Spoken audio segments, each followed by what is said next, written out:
This is a little different, guys. Welcome to the old Idaho Penitentiary, built in 1870, closed in the 1970s. 71, over 100 years of service. 101. Let's go check it out. We walking where, what do you say, 10,000? Yeah, 10,000 inmates. Walked. I wonder if there's some like bad energy here. Oh my gosh. I'm gonna have to see if I feel anything, guys. Maximum security right there, so if you're gonna feel something, it'd be over there. Yeah. This place is eerie. This is pretty cool. This is kind of eerie. This is the Oh yeah, I just got a chill. Ugh, creepy. Idaho Penitentiary. Old Idaho State Penitentiary. This is crazy. This is just eerie. These cells are so small. This is gonna be a fun little place to tour. It's creepy, guys. It's really creepy. I keep feeling like just icky. I feel like something's touching me. I mean, look at the showers, guys. Like, this is your shower. Just out in the middle of everybody. Modesty is gone. This is the maximum security side of it. So there's not a lot of hiding. Showers are open. Very small cells. Maximum exercise yard, guys. The maximum security inmates stayed in their one-man cells for 23 hours a day. They were allowed 1 hour to exercise in this enclosed yard. Wow. That would be crazy. That is such a small cell, and to only be out for 1 hour. In this little bitty yard. So you spent 23 hours in this cell right here. If these halls could talk. Wow, yeah. So it's interesting, they held maximum security, minimum security, medium security, and juveniles in the same location for about 60 years. There were too much infighting, the minimum security and the juveniles with the maximum security, so they had to split it up, but for the first 50 years it was all combined. Serious problems. This is a very eerie spot to be in front of right now. About the same size cells, maximum security, but right here was death row. Everybody here was gonna go to the gallows at that point in time. Definitely a sobering view. This is the witness area. You can see where they were hung and the floor drops out in the death row section. This is, yeah, wow. No. This definitely has a weird energy in here. Even you can feel it? We're just upstairs. That is the trap door. You won't find many more eerie places than this, that is sure. We're gonna walk the rest of the prison, kind of take a look, but this section is definitely heavy. I gotta get out of there, guys. Oh, that's a creepy, icky energy in there. Oh, like, I already feel 10 times better just being outside in the wind. Much bigger than the maximum security. We got a barber cell. Yeah, this is when I think of a prison, this is what I think of, not the, I guess, maximum security. Wow. We got a barber cell. To allow stricter supervision by guards. The barber shop was moved into individual cell houses in the late 1960s. That's interesting. Crazy.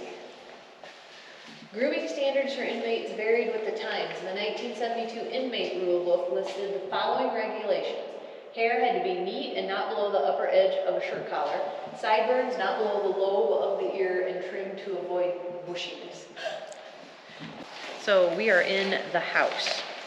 The house was completed in 1953. This is the largest cell block in the penitentiary. This cell house could accommodate 320 inmates in 4-man cells.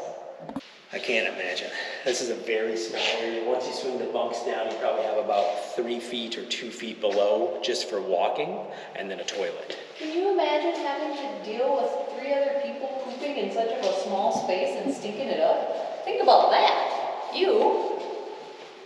When the cell house lights come on, you are to rise promptly, wash, dress, clean your cell, make your bed neatly in accordance with approved methods. At the signal, open the door, step out, close the door without slamming. This was from the 1972 Prisoner Rule Book. Sheesh. Wow. So this had a work camp, if you will. Behind us, what we're looking at is a shirt factory during the 20s. Yes. That they built shirts on site, also used for the prison laundry. Crazy. Yeah. A lot of machinery in here.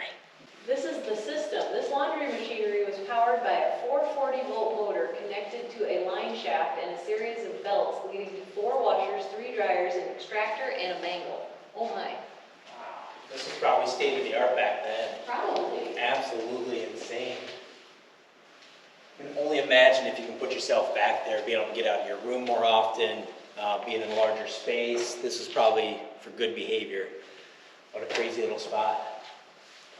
The cooler, 1923. Originally, these punishment cells held up to 5 men in each of the 6 rooms. Eventually, the cells were used to hold only 1 man per room.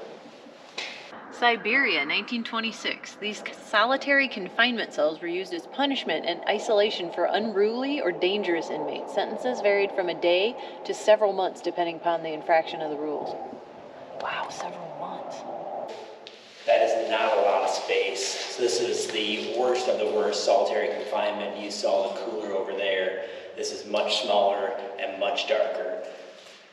As Missy was saying, you can be in here for a day, depending on what you did, or several months inside of a jail cell like this. So this is the only amount of light that you would have right here, depending if it's opened or closed. So, good behavior, you can have it open.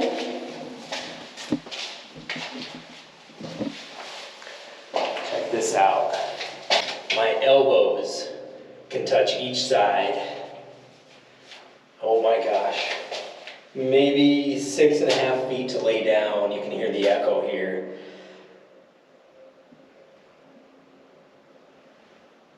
Can you imagine spending a couple months in here? I actually, if you didn't know, I'm somewhat claustrophobic. This would drive me crazy, but literally, I mean, this is crazy.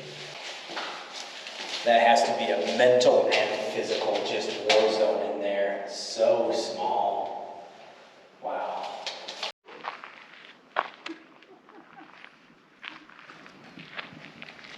So this is interesting, guys.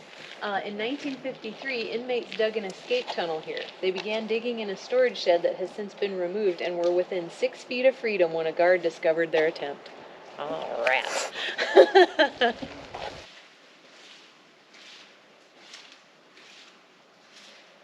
This section here is the juvenile jail.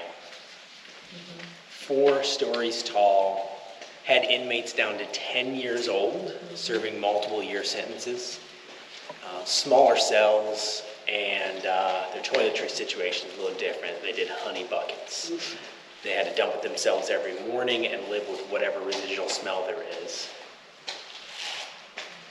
Very eerie feeling in this one, especially as Missy was mentioning earlier. Instead of just having the bars, they have the trellis style, and there's just a lot more dark, solitaire type feeling in here. It's a big building for juvenile inmates.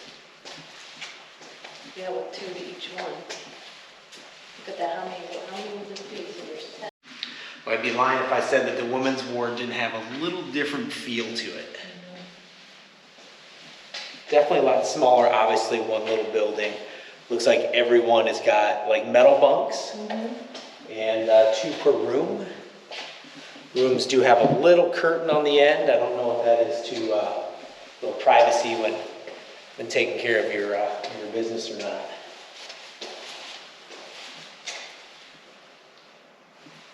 Wow.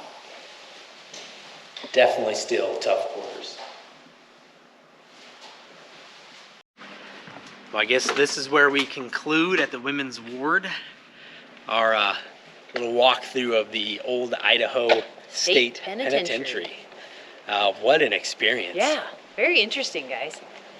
This is definitely something I would probably do again. The history of it, the riot in 1973 that started those fires, burned down the multiple buildings, including the hospital. Yeah. Very intriguing. Maybe this is the start. We went to our first cave. We started doing a lot of caves. Yeah. Maybe this is the start of us doing some penitentiaries, ending maybe at the all famous one. Alcatraz. Let's figure out the next step. Yeah. Get some groceries, maybe head out, get back into the wilderness.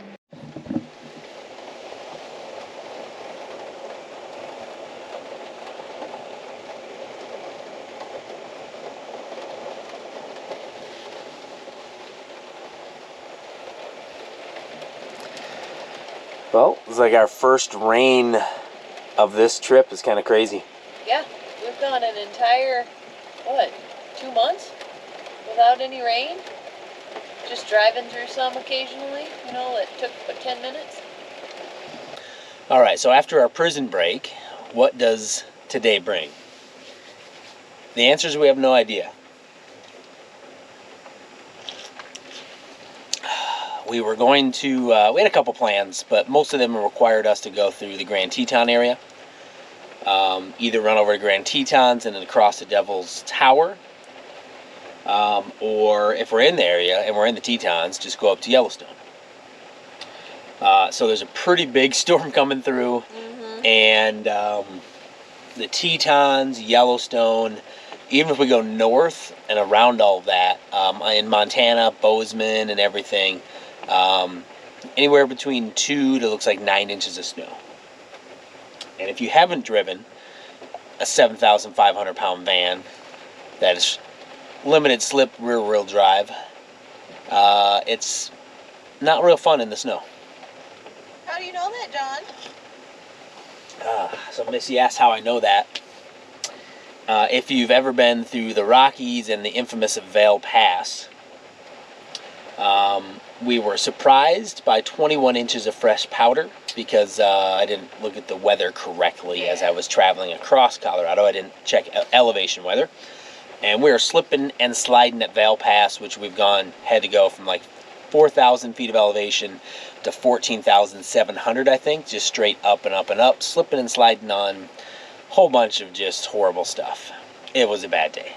It was terrible. He was freaking out, white knuckling it. I was too. It was bad. Definitely a white knuckle day. So we're going to try to figure this out. We're probably overcautious when it comes to snow.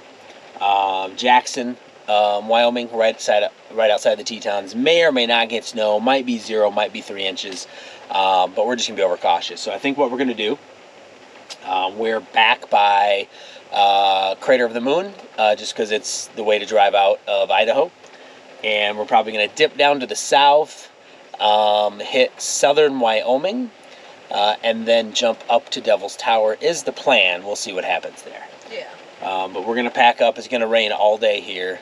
Get going, and let's get going. Time to move on. Time to get going. We'll see what we run into today. Could be an interesting day. To pick up. I got the graham crackers, but she needs to pick up marshmallows and chocolate. Pick up some marshmallows. Don't mind Missy, she's just tying her shoes. I am. I'm getting ready. We're about to hit the road. I've been told the goals for today are to end up at a campsite so we can have some s'mores. Priorities.